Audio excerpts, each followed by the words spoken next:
Okay guys, this review was supposed to be out last week and it wasn't because I was fighting to finish this book, and at a certain point I just got like that kind of angry you get when you're not liking something but you need to finish it so that you can review it properly, because if I had put in all this time and effort to read this book and then not reviewed it, it just would have been a total waste of my time, right?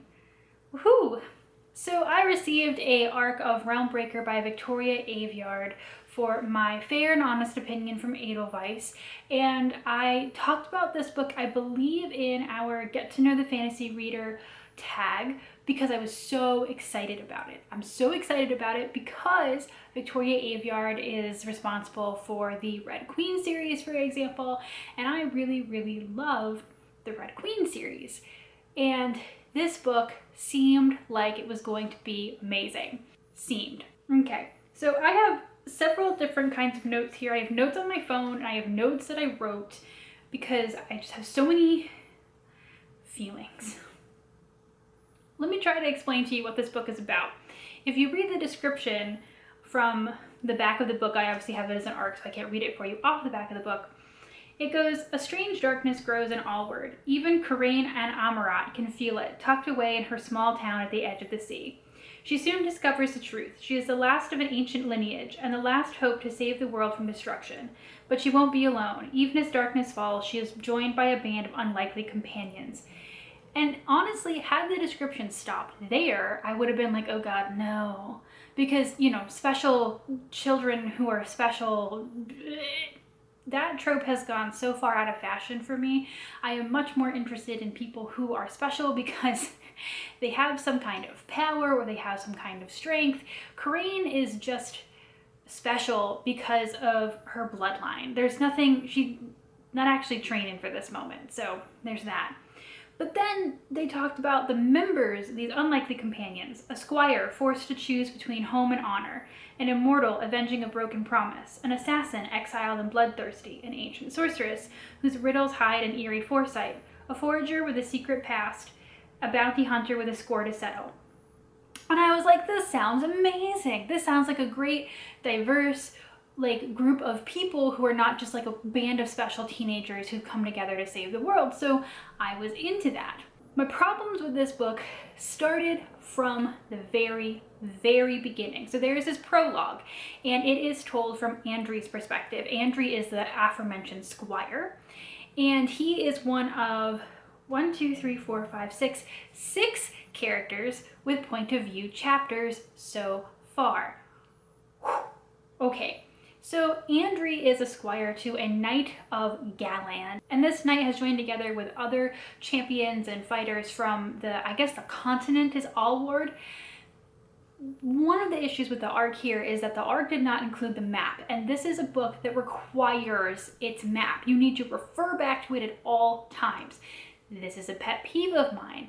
I love large worlds, but I still feel like you should be able to set me down enough that I don't need to constantly be referring to your map to figure out who is from where and from what and from where. Constant problem with this book. But anyway, Andry and his fellow companions of the capital C have been tasked with chasing down the twin brother of one of these companions. His name is Cordial, and he is of this special bloodline of people from another realm. The people, or some of the people in Allward, came from other dimensions through these things called spindles, and for the last 100 or so years the spindles have been closed, so everyone's been trapped on this particular ward trying to get home. And I guess people of the old core bloodline can open or close spindles, but no one's had them open them until Cordial's twin brother goes crazy and evil and decides to start ripping them open. So they're on the hunt to stop this guy. And this is a really long opening that tries to give you world building for 4 or 5 countries, and there's 7 to 12 companions, and you get all of their given names and a little bit of their backstory, and it's just slapping you in the face with so much at once. It feels impossible to gain traction anywhere. You're confused on who is where and what the geographical location is and what the political thing is between all of these people, because it's clear that some of them had treaties and some of them didn't, but they all came together for this thing. But it's also not clear because you're trying to understand how the spindles work and the other realms work. You're trying to understand how the bloodline works and how that relates to it. And then you're just trying to grab onto a character. And Andrew as a character is in the background because he's trying to introduce you to all of these people and all of these worlds and all of these places and all of these things. And then most of the people in this first chapter who you have spent all of this mental gymnastics trying to remember die. They're killed, including Courtial, by his twin brother, whose name is Taristan. And all of this time that you've spent getting to know these characters, even though it is just a prologue, it feels like a prologue that goes on for 30 years, is just worthless. And so hopefully you've got something out of the world building, because now you have to try to juggle the political ramifications of this and the things that will come after that. So Andrea's one point of view, he runs away with the spindle blade, which is the special sword that only works for someone of the core bloodline to open or close the spindles, I guess. So he runs away with one of those. And then we cut to Karain. Karain is a member of the core bloodline, although she doesn't realize it. And so she is the special sweetheart who wants to be a pirate, but is in fact going to be ripped out of her village to save the world. I guess that's cooler than being a pirate. One of the other people who has a point of view chapter is Dom. I'm not going to say his full name, but he is the aforementioned elder, and he's a prince of Iona, which is a race of people who used to live in another dimension but are now stuck here. And so he realizes that Karain exists and goes after her, and then in the meantime meets up with Sarasa, who is the assassin, and pays her to help him find Karain. And then she ends up revealing that she has a conscience and she joins their merry band. And the other two people with point of view chapters are Erida, who is the queen of Galand, and Ridha, who is Dom's cousin. Ridha is inconsequential to this story, quite frankly. I assume she's going to mean something later on. But are you confused yet? Yeah, this is the setup for this book. This is the setup for this 600-page book. Okay? So if you can survive all of that, if you can trudge, this book is so much and yet nothing at all. Because you are ping-ponging back and forth between the characters, and because there is so much world building slapped on top, it is almost impossible to get a foothold in any of these characters. And even though from the description it sounds like all of the members of these new companions are a little bit of a twist, for me they just ended up feeling like trope. Karain is not special, doesn't believe that she's special, but now has the weight of the world on her shoulders. Andrew just wanted to be a knight and fight for Galand, and then he gets wrapped up in all of this, and he's just a cinnamon bun too good for any of it, quite frankly. Dom is he's an immortal, but he doesn't know how to human. Sarasa is some kind of assassin who at some point actually broke with her assassin people. And you're like, okay, so you're taking the hobbits to Isengard with a whole bunch of people who you have a really hard time getting to know. You can't really grasp as much the political stuff, but I just kept reading because I was like, well, eventually this is going to make sense to me. But the companions just keep grabbing up people. At a certain point, they meet the witch, and the witch says you must be 7, and that's when they meet the forager and the bounty hunter. They don't get point of view chapters, so they end up feeling disposable and result in some bizarre things later on. Ridha, Dom's cousin, separates from Dom, trying to get other people to realize that Tarstan is ripping up spindles and bringing the big bad guy, he who waits, into this realm. Don't ask me who what waits is. Don't ask me why it's so scary. Don't ask me where it's coming from, what it controls. I don't know. I read 600 pages and I don't know.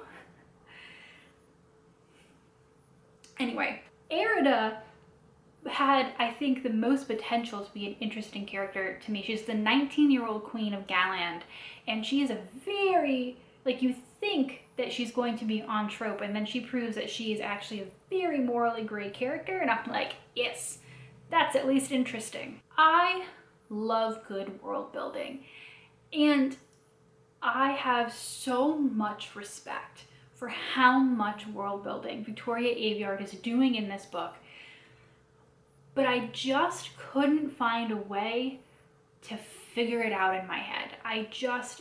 It was so dense.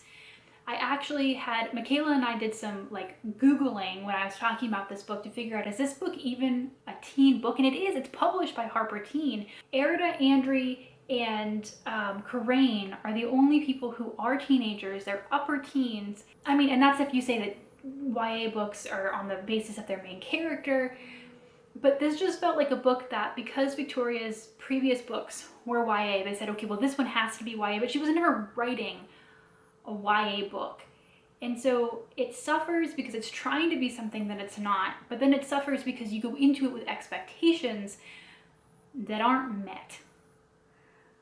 So there's that. As the plot goes on, things get wonky. Karain is clearly supposed to be the main character, but because she's just, at this point, a 2D trope, the most interesting character is Sarasa, the assassin, and she, in fact, is the person propelling the plot.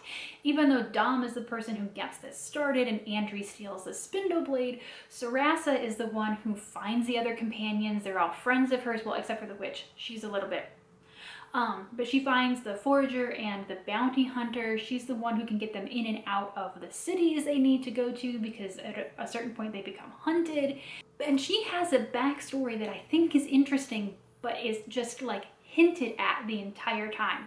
Like using words in another language that nobody else knows, or like, you know, veiled comments. And I also was very confused by her change of heart from her, I'm only doing this for the money, to I must do this for the good of the realm.